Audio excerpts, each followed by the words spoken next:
La fiesta de las trompetas. Y habló el Eterno, diciendo, en el mes séptimo, al primero del mes, tendréis día de reposo, una conmemoración, no una sombra, al son de trompetas y una santa convocación. Ningún trabajo de siervos haréis. Levítico 23, del 23 al 25. Aquí se figura el siguiente gran acontecimiento en el plan de redención de Dios, cuando Cristo vendrá de nuevo entre nubes con voz de mando, con voz de arcángel y con trompeta de Dios. Primera de Tesalonicenses 4, del 14 al 17. Será a la final trompeta, porque se tocará la trompeta y los muertos serán resucitados incorruptibles, y nosotros, todos, seremos transformados. Primera de Corintios 15, 52. Si Cristo no regresara a resucitar a los muertos, entonces jamás ganaríamos la vida eterna. Si no existe la resurrección, entonces también los que durmieron en Cristo perecieron. Primera de Corintios 15, 18. Al sonar la séptima y última trompeta, Cristo intervendrá directamente en los acontecimientos mundiales. Apocalipsis 11 del 15 al 19. La trompeta es símbolo de guerra. Cristo vendrá en una época de guerra mundial, época en que las naciones estarán airadas. Una vez terminada la obra de cegar las primicias, figurada en el Pentecostés, al final de la era actual, entonces Cristo comenzará a reedificar el tabernáculo de David, Hechos 15:16, y alzará otra vez su mano para recobrar el remanente de su pueblo, Isaías 11:11, para buscar y reconocer a sus ovejas perdidas que los ministros de las iglesias no han buscado ni salvado durante este periodo, Ezequiel 34 del 1 al 14. Entendamos exactamente cuándo esto tendrá lugar. Acontecerá también en aquel día que se tocará con gran trompeta y vendrán los que habían sido esparcidos, Israel, y adorarán al Eterno en el Monte Santo en Jerusalén, Isaías 27:13. ¿Cuándo será reunida Israel? Al son de la trompeta, a la segunda venida de Cristo. Muchas iglesias, por haber olvidado la fiesta de las trompetas, creen que el regreso de una parte de los judíos a la Tierra Santa y el establecimiento de la nación hoy llamada Israel constituyeron el cumplimiento de esta profecía. El próximo gran suceso en el plan de redención será la intervención directa de Cristo en los acontecimientos mundiales. Y quizás esta gloriosa segunda venida tenga lugar, cualquiera que sea el año, en este mismo día de la fiesta de las trompetas. ¿Quién lo sabe? No podemos asegurarlo. Sin embargo, la posibilidad existe. La crucifixión tuvo lugar el día de la Pascua. Ese día precisamente, el Espíritu Santo vino para escoger las primicias de la salvación el día de Pentecostés. Si los 120 discípulos no hubiesen observado aquel sábado anual, si no se hubiesen reunido en convocación santa, ¿podrían haber recibido la bendición que es la presencia interior del Espíritu Santo?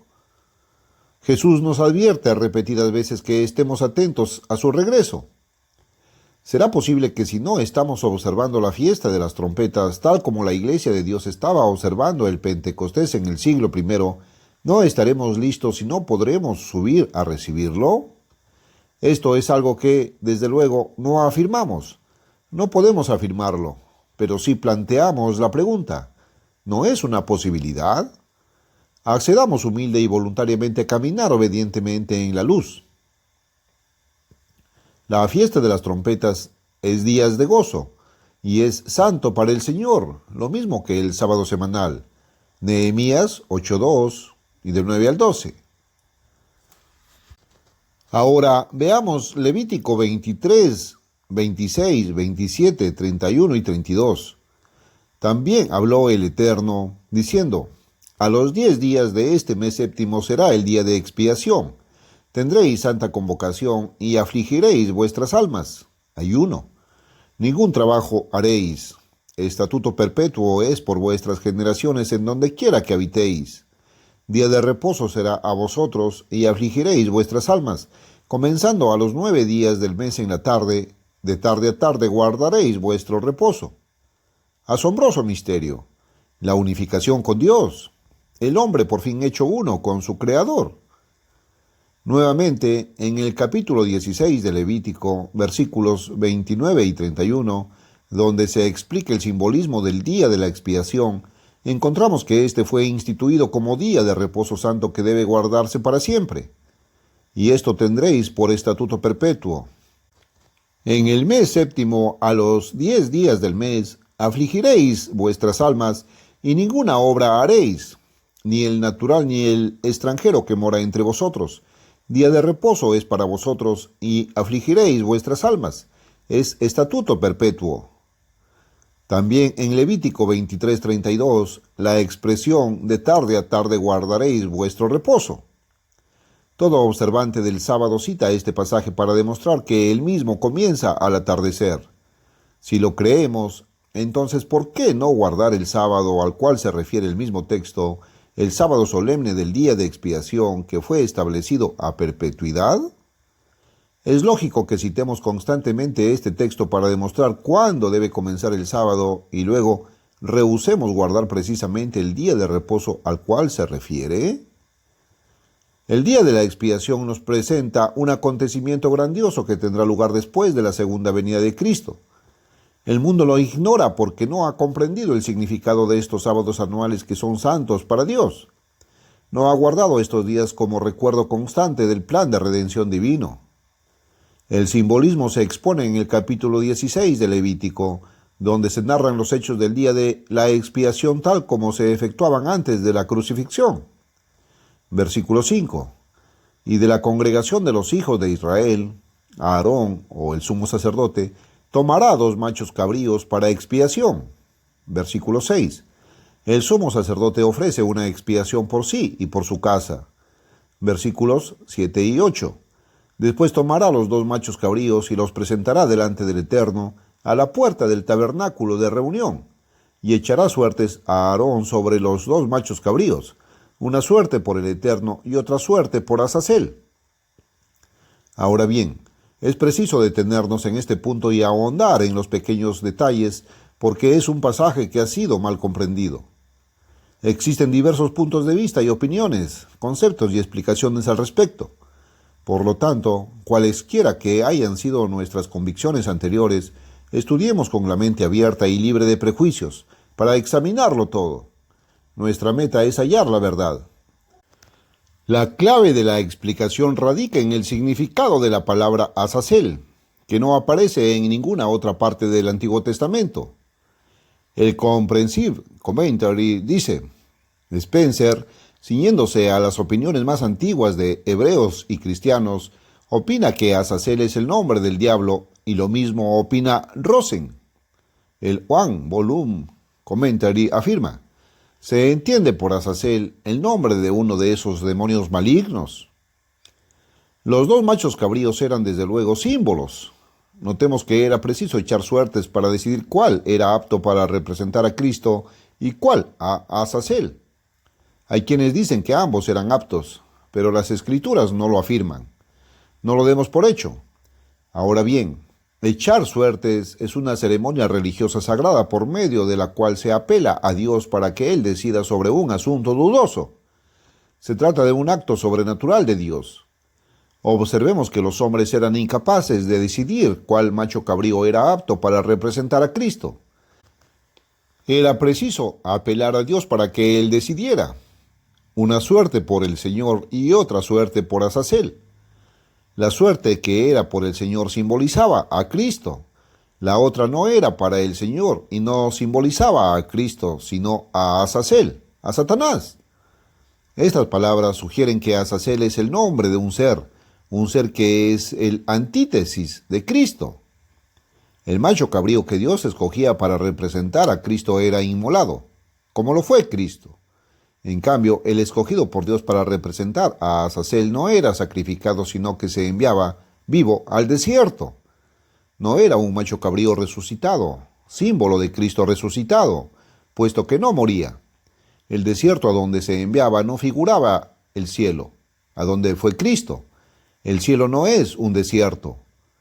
Una vez escogido por Dios el macho cabrío que representaría a Cristo y el que representaría a Azazel, El sumo sacerdote degollaba el becerro, versículo 11, para expiación suya.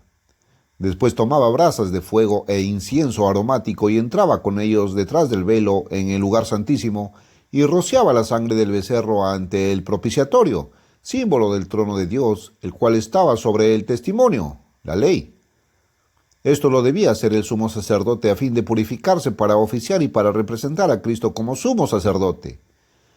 En el antitipo, esto ya no se hizo, por cuanto Cristo, nuestro sumo sacerdote, no requería semejante purificación. Ahora el sacerdote levítico se hallaba listo para oficiar. El macho cabrío escogido por Dios para representar a Cristo se degollaba en expiación por el pueblo.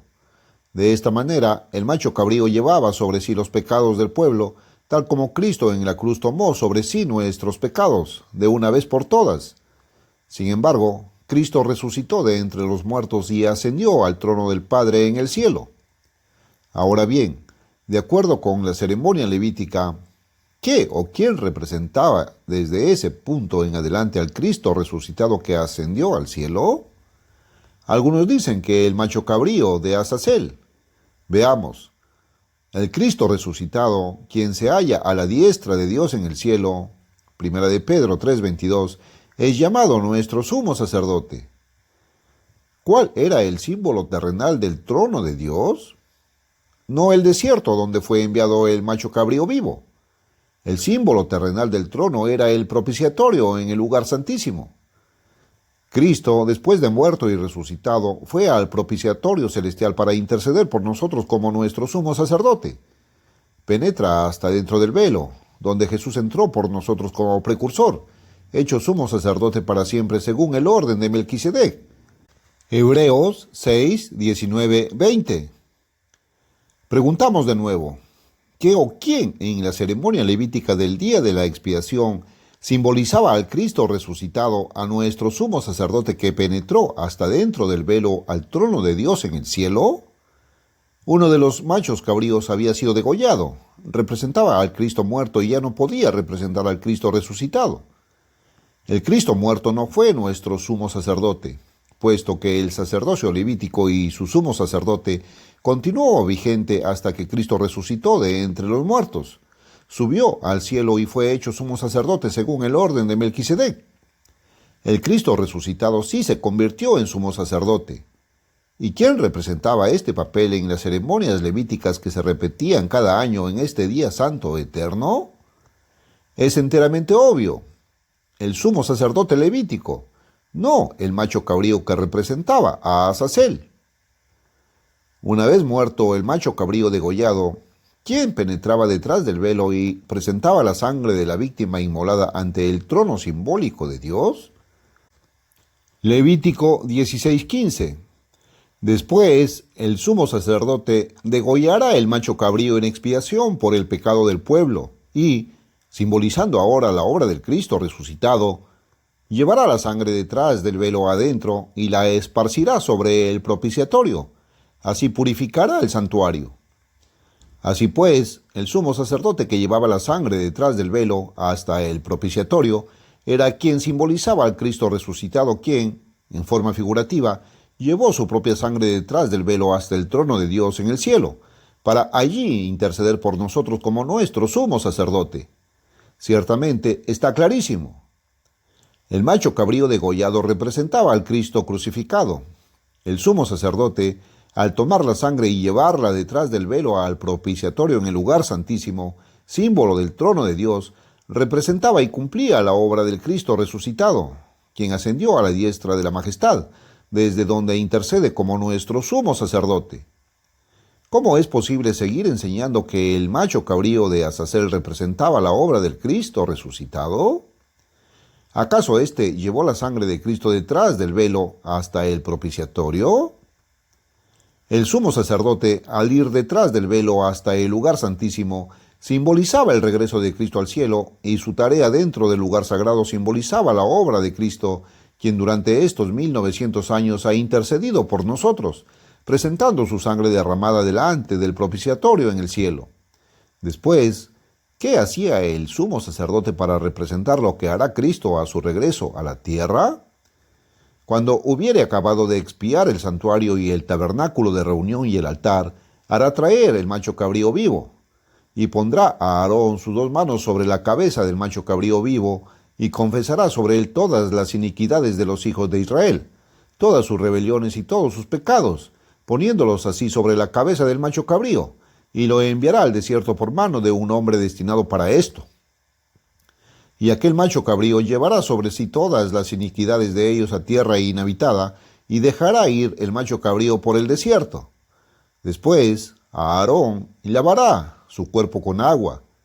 El que hubiere llevado el macho cabrío a Azazel, lavará sus vestidos, lavará también con agua su cuerpo, y después entrará en el campamento.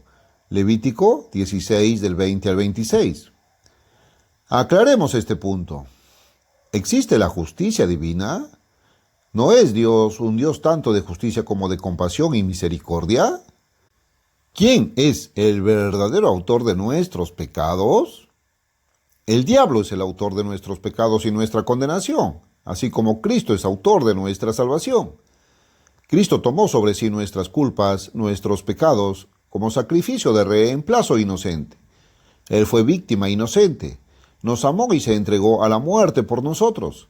Nuestras culpas, nuestros pecados, fueron llevados sobre Cristo y nadie más, y Dios los perdona cuando nos arrepentimos y aceptamos su sacrificio. Pero, ¿se ha hecho con ello justicia cabal? La verdadera causa y el verdadero autor de aquellos pecados es Satanás el diablo. ¿Es justo que Cristo cargue con una culpa que no es suya mientras el diablo sale libre?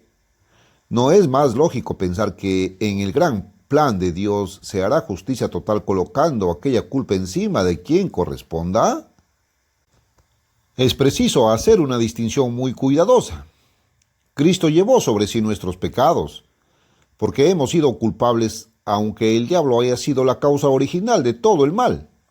Sin embargo, la justicia exige que Dios ponga en la cabeza del diablo su propia culpa, no la culpa nuestra, sino la del diablo, por tentarnos a caer en el pecado.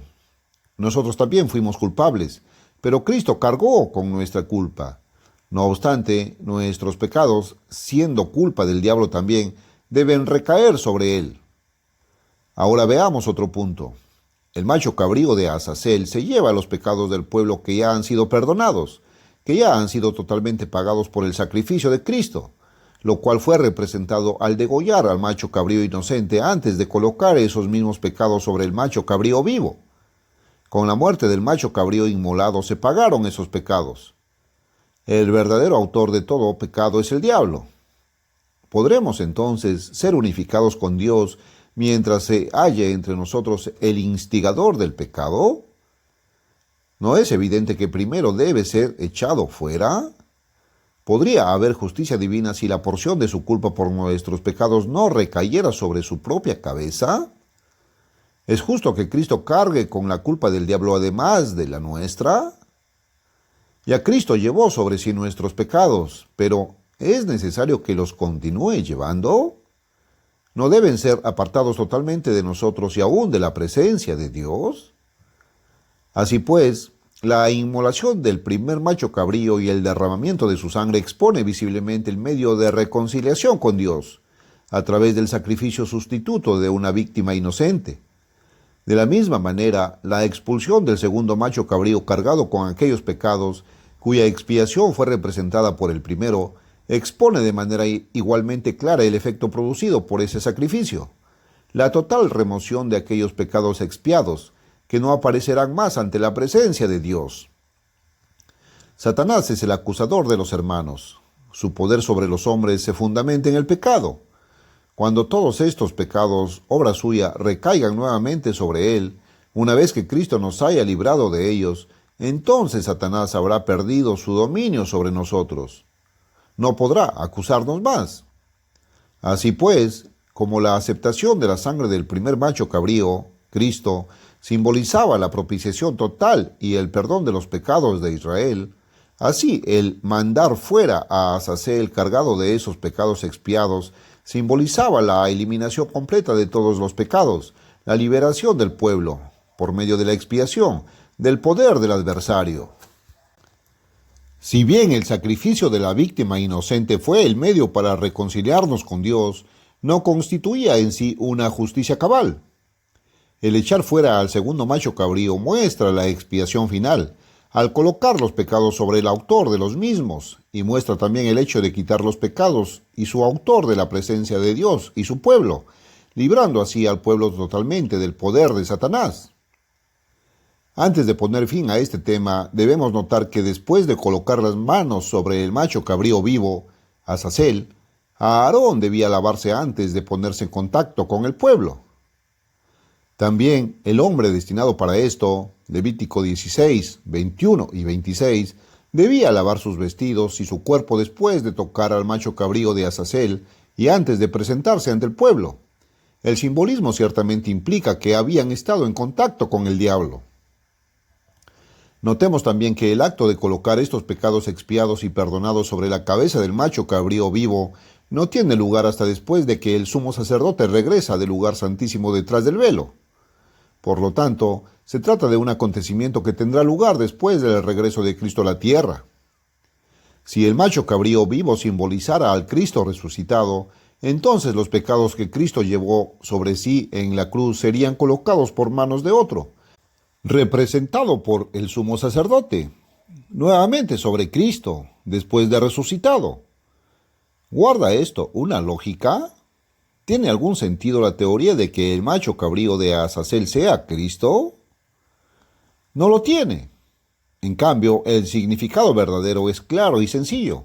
Todas las partes encajan perfectamente y no tiene contradicciones. El primer macho cabrío representaba al Cristo inocente que murió por nuestros pecados. El sumo sacerdote representaba al Cristo resucitado que penetró detrás del velo hasta el propiciatorio, o trono de Dios en el cielo, y ha permanecido allí por más de 1900 años.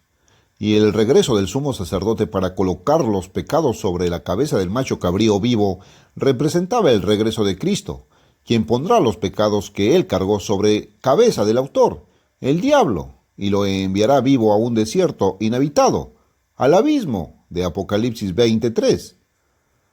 El capítulo 19 de Apocalipsis nos presenta la profecía sobre la segunda venida de Cristo. ¿Qué ha de ocurrir según indica el comienzo del capítulo 20? Exactamente lo mismo que aparece en el capítulo 16 de Levítico. El diablo es echado o arrojado a un abismo, símbolo de un desierto desolado y deshabitado.